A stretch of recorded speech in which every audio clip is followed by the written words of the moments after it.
कैसे हैं आप? तो जैसे कि आप जानते हैं हमारी कोशिश है कि हर घर श्री रामचरितमानस का पाठ हो। कम से कम मैं इसी कोशिश में लगा हूँ कि हर घर, ज़्यादा तो नहीं कह रहा हूँ, कम से कम 5 श्लोक हर व्यक्ति पढ़े। और कुछ लोग को पढ़ने में शर्म आती है, कुछ बच्चे भी, उसका रीज़न ये है हमारे बच्चों को इसलिए शर्म आती है जो हमारे घर में बड़े हैं। कम से कम उनको अपने बच्चों को साथ लेकर बैठना चाहिए कि बेटा आओ बैठो हमारे साथ, पूजा करो, हनुमान चालीसा डेली पढ़ो। उनके आप खुद नहाइए, उनको भी साथ नहलाइए, बिठाइए और साथ में पूजा पाठ तब उनका मन लगेगी जब आप खुद भी उनको साथ में लेके बैठेंगे। ऐसा माहौल क्रिएट करेंगे, ऐसा माहौल आप बनाएंगे कि वो भी बैठें। मतलब अगर उनको, उन बच्चों को श्री रामचरितमानस पढ़ने में शर्म आ रही है, आज ऐसा माहौल हमारा बना है देश का, तो आप प्लीज़, आपसे अनुरोध है कि आप उनको साथ में बिठाइए।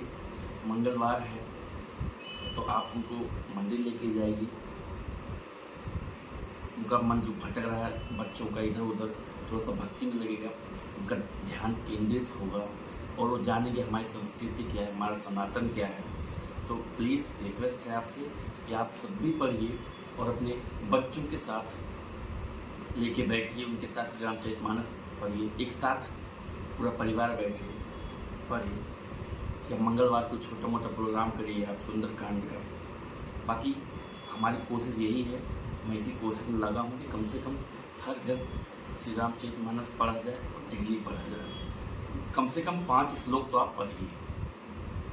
आइए इसी के साथ श्री रामचरितमानस की शुरुआत करते हैं। जय श्री राम।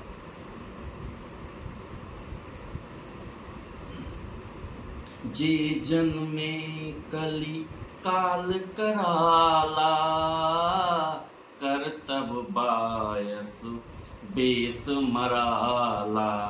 चलत कुपंथ बेग मग छोड़े, कपट कलेवरी कलिमल भाड़े।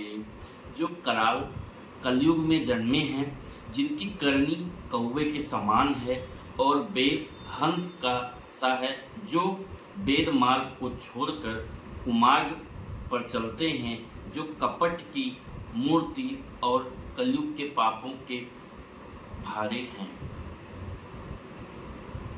वंचक भगत कहाई राम के, किंकर कंचन कोह काम के। तिन मह प्रथम रेख जग मोरी, धींग धर्म ध्वज धंधक धोरी। जो श्री राम जी के भक्त कहलाकर लोगों को ठगते हैं, जो धन, लोभ, क्रोध और काम के गुलाम हैं, और जो धींगा धींगी करने वाले, धर्मध्वजी, धर्म की झूठी ध्वजा फहराने वाले, दंभी और कपट के धंधों का बोझ ढोने वाले हैं। संसार के ऐसे लोगों में सबसे पहले मेरी गिनती है। जो अपने अवगुण सब कहाऊं, बाढ़ई कथा पार नहीं लहाऊं। ताते मैं अति अल्प बखाने, थोरे महु जनी हैं सयाने। यदि मैं अपने सब अवगुणों को कहने लगूं तो कथा बहुत बढ़ जाएगी और मैं पार नहीं पाऊंगा। इससे मैंने बहुत कम अवगुणों का वर्णन किया है। बुद्धिमान लोग थोड़े ही में समझ लेंगे। समुझी विविधि विधि बिनती मोरी, कौन कथा सुन दियहि खोरी। एतहु पर करहि जे असंका, मोहित अधिक जड़ मति रंका।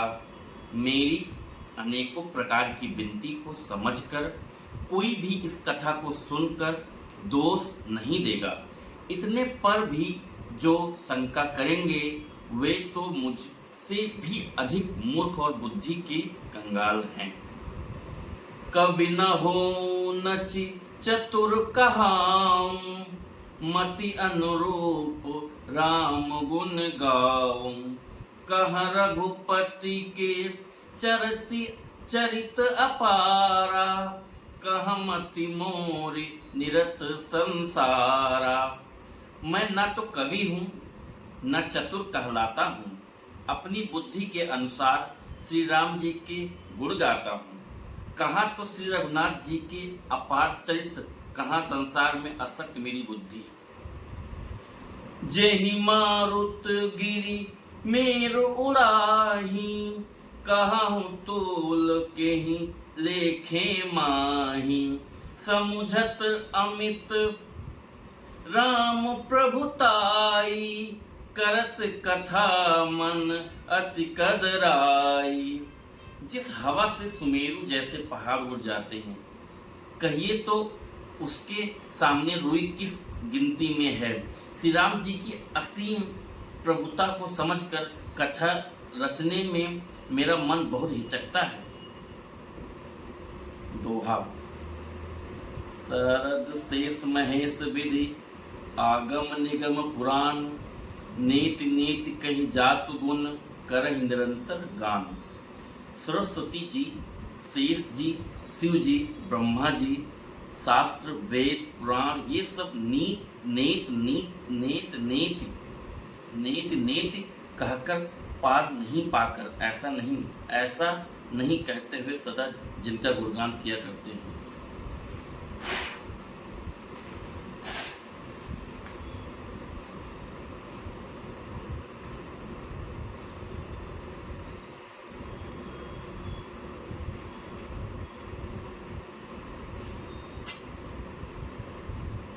हाँ तो मित्रों, मैंने आज श्री रामचरितमानस की 7 श्लोक पढ़ा और उसका अर्थ भी पढ़ा।